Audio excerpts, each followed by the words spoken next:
mbokk yi asalaamaaleykum wa rahmatullah ñu ñëw nag tey jile kon nga xam ne nag moom mooy àllarba fukki fan ak juróom-ñaar ci weeru juin ci 2026 bile fas yéene nag faram-fàcceel leen bataaxal ba nga xam ni kon moom mooy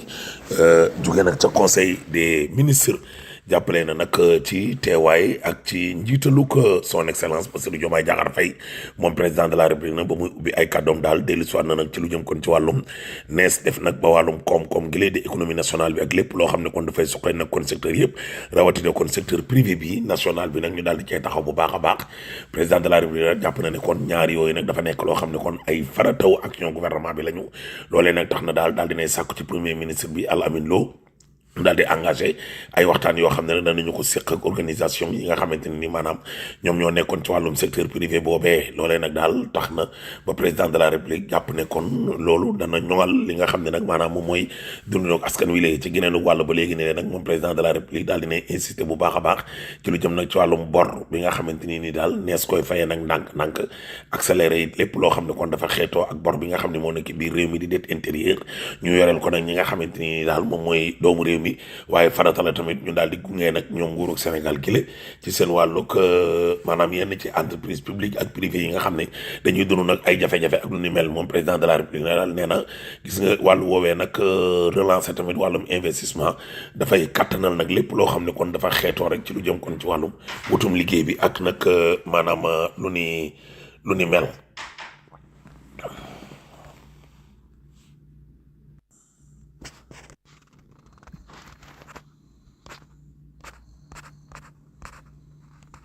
yoo xamante ni nii nag dikk na daal ci wàllum programme ak projet ak promotion wu ko lépp loo xam ne kon dafa xeetoo rek ak Sénégal bu ca duggee mën a kon bokk nag ca wàllum jongante ga ak lu ni mel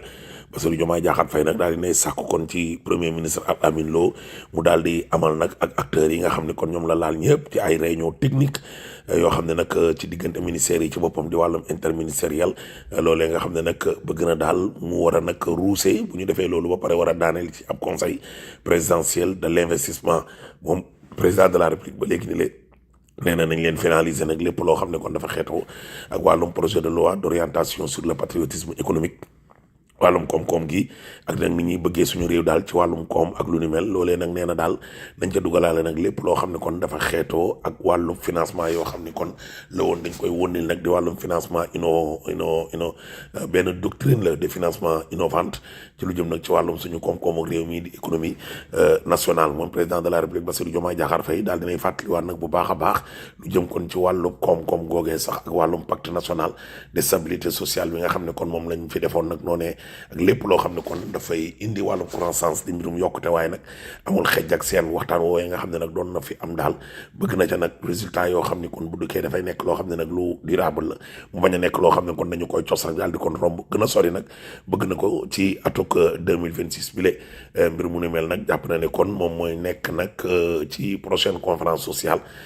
sur le thème bi nga xam ne moom lañ fas yéene waxtaanee nag di wàllum productivité au travail lu jëm nag ci wàllum priorité yi nga xamante ni nii nag dafay taxaw daal ni këti ni jonn bokk na ca nag wàllum wutalub gone yi liggéey wàllum wutub liggéey googee nag moom jiitu réew mi daal jàpp na ne rawatina kon ndaw yi farata bu mag a mag a mag a mag a mag la sax priorité nationale la farata ci faratay la wutal xale yi kon liggéey loolee nag tax na daal ba moom son excellence Bassirou Diomaye Diakhar Faye daal fi mu nekk nii ma ngay engagé premier ministre bi nag ak ministre yi nga xamante ne ni maanaam ñoom ñoo nekk en charge emploi ak wàllum fonction publique ak travail ñu daal di accélérer nag li nga xam ne kon moom moo xeetoo ak wàllu politique nationale ak emploi googee nga xam ne amul xeej ak seen ba léegi ni leen nag ci wàllum pàcc yi nga xam ne ñoom la laal yëpp ci wàllu wooyu ba tey sàkku nañ ci premier ministre bi daal mu amal ab ndaje moo xam ne conseil interministériel la ci lu jëm nag ci wàllum xëy sur l'emploi mbir mu ni mel nag nee na daal la mu bëgg nag moom mooy daal mu ruuse mooy ci wàllu benn plan opérationnel urgent boo xamante ni nii nag multisectoriel ci ay pàcc gën a kattan na nag lépp loo xam ne kon dafa xeetoo ak wàllum xëyu ndaw yi wutub liggéey wutal ko ndaw yi nag ci biir réew mi yëpp mu ne sur l'étendue du territoire national bu mu yem kon ci genn gox plan boobee nag dana tax daal fi mu nekk nii ñu jël nag ay matukaay yoo xamante ni ci wàllum public bi privé bi yëpp lay ne waaye nañ ko encadré xaalis ba nga xam ne kon nañ ko caa war a dugal ak lu di mel loolee itam ñu daal di koy encadré ko bu baax a baax bu ko defee daal mbir mi ànd ak xarañte wàllum efficacité lépp loo xam ne tam dafa xeetoo ak wàllum secteur napp gi moom président de la république daal dina ci dellu soit tey jëlee kon ca conseil des ministres ba ñëw nag daal ci lu jëm ci wàllub luy kattanal koom-koomu réew mi la waaye lépp loo xam ne dafay indi tam wàllub dal di wàllum stabilité sociale moom son excellence Bassirou Diomaye Diakhar Faye daal dina xam ne daal yëgal ko tam premier ministre bi ak ministre bu ñu denk lépp lu jëm ci wàllum napp googee kon di wàllum pêche ak it wàllum économie maritime googu ñu daal di taxaw nag gën a kattan waxtaan juboo yoo xamante ni ay dialogue yoo xam ne daal nee na lu mënu ñàkk la képp koo xam ne nag da ngay yëngu kan ci wàllum napp gi rawatina napp gi nga xam ne mooy napp ak cosaan gi di pêche artisanale bi ñëpp daal nañ leen ca dugal bu baax a baax parce que nag ñu daal di koy jubbanti réguler ko loolee nag dafa nekk loo xamante ni lu mënatul ñàkk la di wàllum activité de pêche industrielle bi le waaye gën a kattanal tamit lépp loo xam ne dafay xeetoo rek ak day mu méngoo ak jamono daal maanaam moderniser waaye itam lépp daal na leer rek ci ni nga xam ne noonu la ñuy exploiter ressources halieutiques yi suñu alal yi nga xam ne nii moom moo nekk ci biir ndox mi daal ak lépp loo xam ne kon bootoon ak moom benn plan de développement de l'aquaculture loolu nag président de la république nee na nañ ci jublu ba muy daaneel nag daal dinay sàkku ci ministre ñu denk lépp lu jëm ci wàllu napp googee kon di wàllum pêche ak économie maritime comme bi nga xam ne moom moo nekk ci biir ndox mi mu daal di préparer nag ci supervision wu premier ministre bi nag ay waxtaan yoo xam ni kon ay concertation nationale la ci lu jëm nag ci wàllum koom-koom bi nga xam ne moom moo nekk ci biir waax yi di biir ndox mi wàllum développement numérique nag way xarale yooyu moom président de la république daal nee na nañu ko yen kon lu jëm ci wàllum New Deal technologie bi nga xamante ni lancé nañ ko nag ñaar fukki fan ak ñett ci weeru février ci 2025 moom nag président de la république daal la mu jàpp rek mooy dañoo war a accélérer nag lépp loo xam ne dafa xeetoo ak wàllum transformation numérique boobu fii kon ci Sénégal nag mu war a dem nag ci dimension yëpp bañ a kon tëb benn pàcc moom président de la république daal dinay sàkku nag ci ministre lépp leen dénk lépp lu jëm ci wàllu télécommunication ak numérique mu daal di jël nag matukaay yi nga xam ne ñoom ñoo ca war yëpp bu ko defee ñu daal di évaluer liggéey bi nga xam ne nag def nañ ko ba fii waaye nag bu mu tëb kenn de na ca acteur yëpp kon daal di dugg ñu xool nag avancement wu programme projet ak réforme yi nga xam ne moom lañ bëgg a indi nañ ci way xarale yi di mbirum numérique bi ak wàllum transformation digitale bi fan la toll moom président de la république ba léegi ni leen daal dina insister nag bu baax a baax nekkoon farata la ci lu jëm ci wàllum stratégie bu bees bi nga xam ne kon dafa bëgg nag ñu teg ko kon ci waaye xarale yooyu ak internet bi nga xam ne kon dafa war a wër nag biir réew mi yëpp comme que wër na àdduna waaye kaaraangeel tam lépp loo xam ne dafay nekk ay données personnelles lu ni mel nag ak ay système ak infrastructure information critique réew mi loolu lépp nag bëgg na daal ñu xoolaat nag taxawaay woo xam ne kon moom mooy gën fuuf li nga xam ne daal moom la ñuy dund fi mu nekk ni le moom nag daal dinay dellu soit ci lu jëm kon ci wàllum fonctionnement wu lii di fonctionnement wu kër gi nga xam ne maanaam moom mooy fonds de développement du service universel des télécommunications FDSUT lu ni mel nag moom président de la république daal dinay xamal kon premier ministre bi ne kon ak farata la bu ko defee daal ñu daal di kon réguler lii di conseil national du numérique bi bu ko defee nag lépp loo xam ne kon dafa xeetoo ak wàllum pilotage ci wàllum politique ak stratégie yi nga xam ne kon dafay laal nag koom-koom gi nekk ci way xaralay nees def nag ba wàllum kaaraange civil yi itam ñu daal di ci taxawaat bu baax a baax moom président de la république daal dinay xamle carrément ne nag am seetlu daal def nañ ko ci weeru ko juin jàpp kon novembre dafay tombé tam ak wàllum nawet bi yi nga xam ne nag moom moo cee ruuse yëpp daal bëri na ci ay jéyee bokk na ci nag wàllum inondation yi bokk na ci ay doomu aadama yoo xam ne dañuy faral di dee ci géej gi ak nag kër yi nga xam ne bâtiment dañuy daanu kon daanu ak doomu aadama yi nga xam ne tam courant bi da leen di maas ñuy ñàkk seenu bakkan nag loolee tax na nag moom président de la république daal dina sàkku ci ministre intérieur ak sécurité publique di nag maanaam Mouhamadou Makhtar Cissé mu daal di jël kon matukaay yi nga xam ne kon moom moo war yëpp nag bu ko defee nag mu mën a taxaw daal ñu sensibiliser population bu baax a baax ñaax lañ nag rawatina kon ndaw yi ci lu jëm nag ci wàllum question yi nga xam ne moom lañ fi tudd léegi ni le bokk na ca wàllum fonctionnalité systémique ci lu jëm nag ci wàllum yi nga xam ne ñoom ñooy téye dënn yeeg yooyu kon bu ñuy daanu nag way xara yooyu nga xam ne ñoom ñoo leen di tël di leen yóbbu géej ngir nag ñuy bañ kon di daanu ci askan weeg loolu waaye itam gën a kaaraangeel lépp loo xam ne dafa xeetoo ak suñu wàllum plage yi di taatu géej gi ak géej gi nga xam ne kon doomu aadama yi dañ koy faral di lapp daal di taxaw nag bu baax a baax ci bâtiment yi nga xam ne kon dañ leen di tabax similaay sàlla ñu daal di kon daanu waaye rawatina bâtiment yi nga xam ne tam daanaka fi nekk ne daanu nañu ba nuppi loolu président nee na nañ ca taxaw sàkku na ko nag ci ministre de l'intérieur ak sécurité publique moom président de la république daal dinay profité bu baax nag daal di kon jaale njabootu ñi nga xam ni maanaam ñoom ñoo loru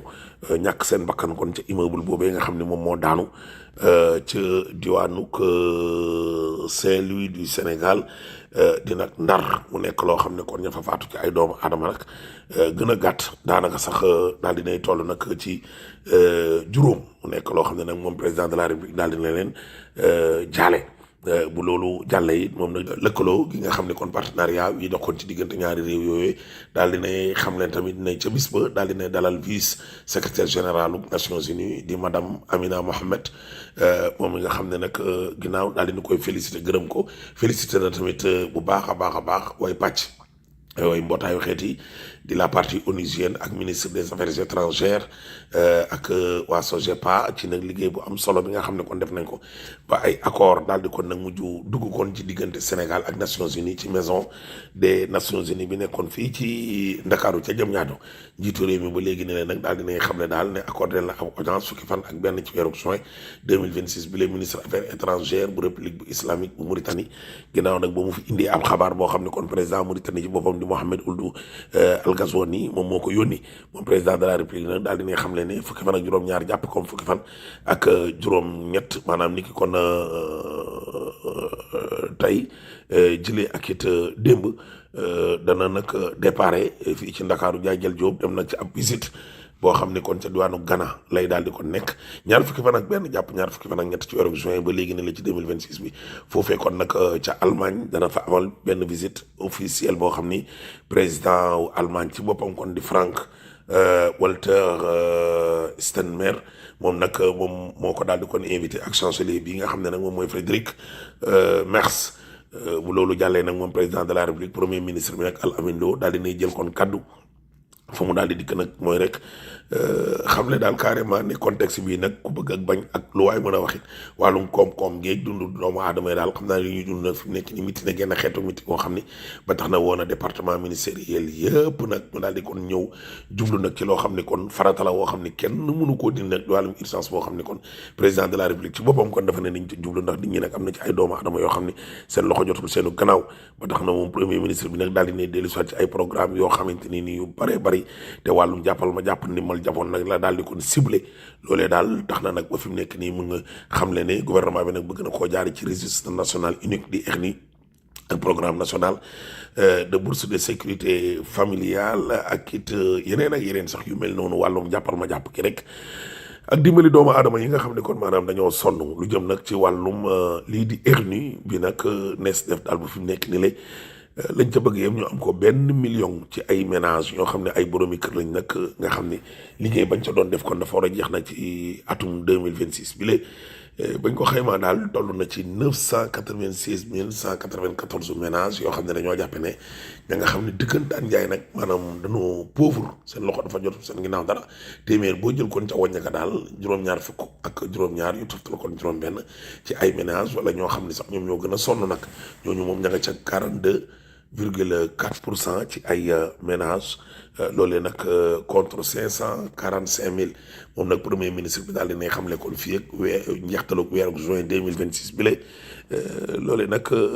mooy li nga xam ni kon moom moo ruusee nag ci xayma yi nga xam ne kon doon nañ ko def am na nag ab réunion woo xamante ni daal danañu ko amal ci lu jëm nag ci wàllug yorinuk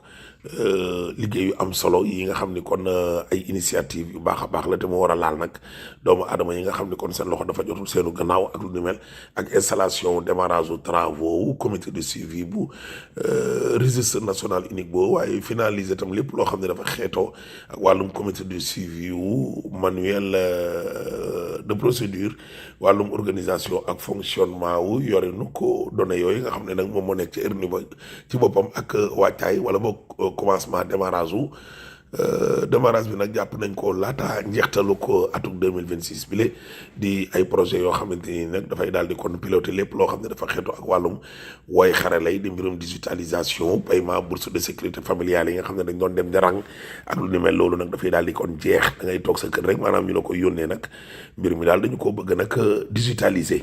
waaw payoor gi daal noonu lay daal di kon a demee nag loolu daal xam naa ne nguur gi daal nee na taxaw na ci nag te ñetti weer yu njëkk kon ci 2026 bi la nag maanaam fàttaliwaat nañ nag waa échéance boobu daal ne payoor gi nga xam ne dañ leen koo yoreloo nag loolu nag danañu wàccoo ak moom installation bi nag maanaam gën a sori ci njeextalu ko weeru juin 2026 bi comité de pilotage bi daal loolu xam naa ni dana ca daal di jublu ci wàllu ba tey nag moom premier ministre daal di ne woo ministre ñu denk lépp lu jëm ci wàllum finance mu daal di mobiliser nag koppar yi nga xam ne kon moom la ñu war a def nag ci maanaam échéance boobee nga xam ne ci atum 2026 bi dañ koo war a fay nag ñooñu nga xam ne kon ci wàllum sécurité bourse de sécurité familiale premier ministre bi nag daal di nay sàkku nag ci ministre secrétaire général du gouvernement bi ci boppam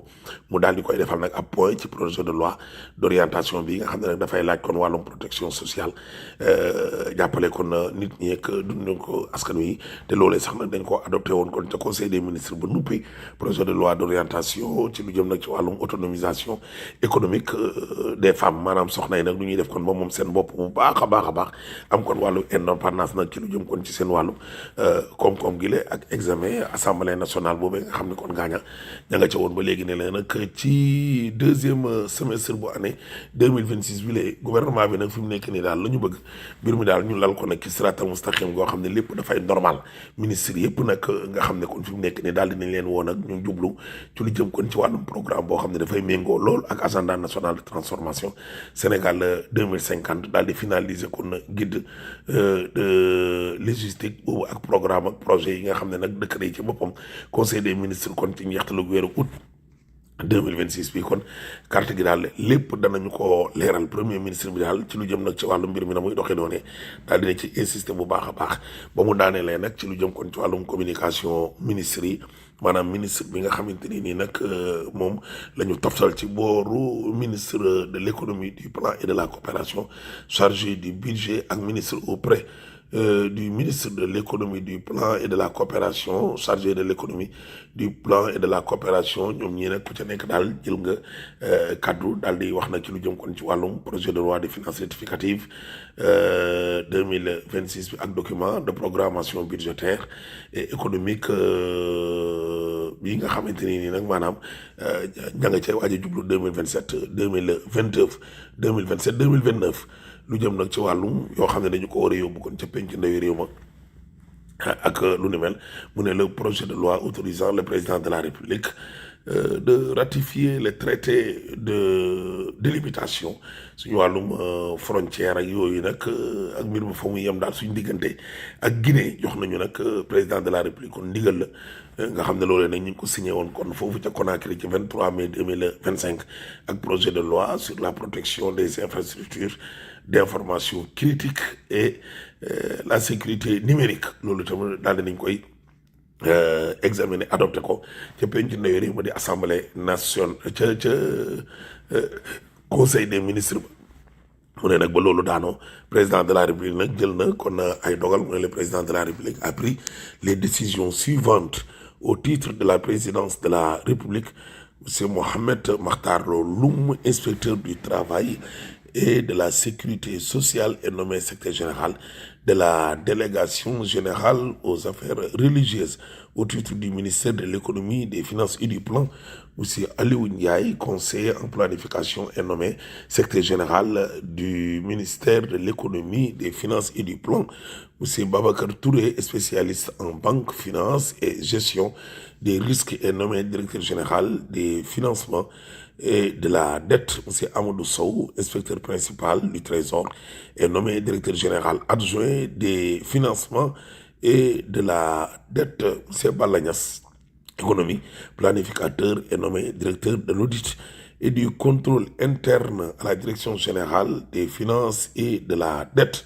M. Alioune Diouf, inspecteur principal du Trésor, est nommé directeur des marchés de capitaux à la direction générale des financements et de la dette. Monsieur Amadou Bao, docteur en économie, expert en suivi, évaluation, est nommé directeur des financements bilatéraux et multilatéraux à la direction générale des financements et de la dette.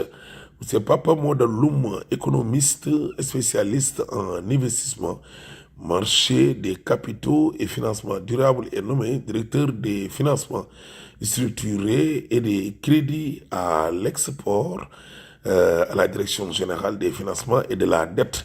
Monsieur Serigne Cheikh Mbegere, conseiller en planification de classe exceptionnelle, est nommé directeur du suivi et des financements à la direction générale des financements et de la dette. Monsieur Moussa Ndoye Sow, économiste, est nommé directeur de gestion de la dette et des risques à la direction générale des financements et de la dette. C'est Thierno Sadibou Diallo, administrateur civil principal, est nommé directeur de l'administration générale et de l'équipement en remplacement de M. Cheikh Abdoulahat Mbacké Sarr, appelé à d'autres fonctions. M. Abdoul Alpha Dia, expert en capital humain, est nommé directeur des ressources humaines en remplacement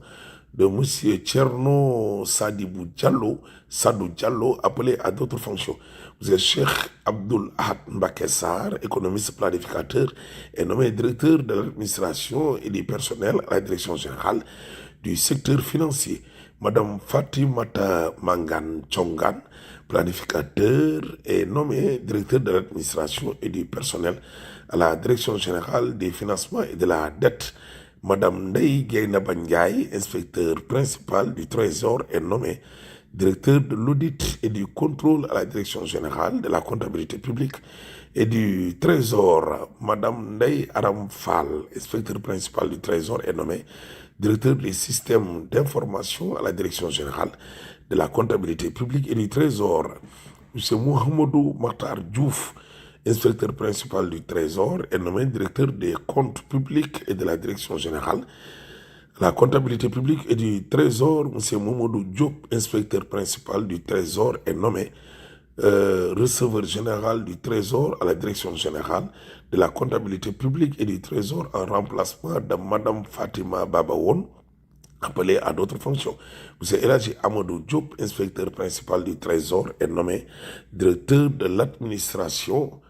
et des ressources humaines à la direction générale de la comptabilité publique et du Trésor. M. Mor Sissé, inspecteur principal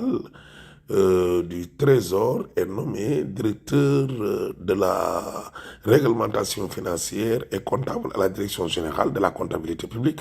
et du Trésor. M. Kor Faye, inspecteur principal du Trésor, est nommé directeur comptable des finances et des affaires économiques et des équipements collectifs à la direction générale de la comptabilité publique et du Trésor. Madame Virginie Dor Diouf, inspecteur principal du Trésor, est nommée directeur comptable de la santé, de l'environnement et de l'enseignement à la direction générale de la comptabilité publique et du Trésor. Madame Kumba Awa Odette Ngom, inspecteur principal du Trésor, est nommée directeur comptable des affaires étrangères et des sports à la direction générale de la comptabilité publique et du sport et du Trésor. Monsieur Gorgui Fall, inspecteur principal du Trésor, est nommé directeur comptable des institutions de la direction générale à la comptabilité publique et du Trésor. Monsieur Alassane Dia, inspecteur principal du Trésor, est nommé directeur comptable ministériel des services généraux des administrations publiques et de l'énergie à la direction générale de la comptabilité publique et du Trésor. Madame Fatima Babawon, inspecteur principal du Trésor, est nommé directeur comptable des opérations sur financement affecté à la direction générale de la comptabilité publique et du Trésor au titre du ministère de l'élevage et au titre du ministère de l'énergie et du pétrole. M. Cheikh Nian, inspecteur ingénieur énergéticien, est nommé secrétaire général du ministère de l'énergie et du pétrole. M. Ousmane Ngom, spécialiste en passation des marchés publics, finances et gestion publique, est nommé directeur de l'administration générale et de l'équipement au titre du ministère des Mines et de la géologie, monsieur Abdoulaye Ndiaye, docteur en droit, juriste conseiller spécialisé en passation des marchés publics et nommé directeur de l'administration générale et de l'équipement. Kon mbokk yi mi ngi noonu nag communiqué bi kon Bakary Sarr mi nga xam ne nag moom mooy ministre de la communication et des relations avec les institutions porte-parole du gouvernement moo ko def mu nekkoon nag lecture conseil des ministres bi xanaa rek mbokki 2A TV ñu ngi leen di gërëm di leen sant bu baax a baax di leen jox nag kon dig daje ci njeextalu ay bés bële di ñëw incha allah. 7h01. Bonjour et bienvenue amis fidèles internautes de ZATV. Et c'est toujours un réel plaisir de vous retrouver dans votre émission matinale Fadjarou. Aujourd'hui, nous sommes jeudi 18 juin 2026. mbokk yi bég nañu lool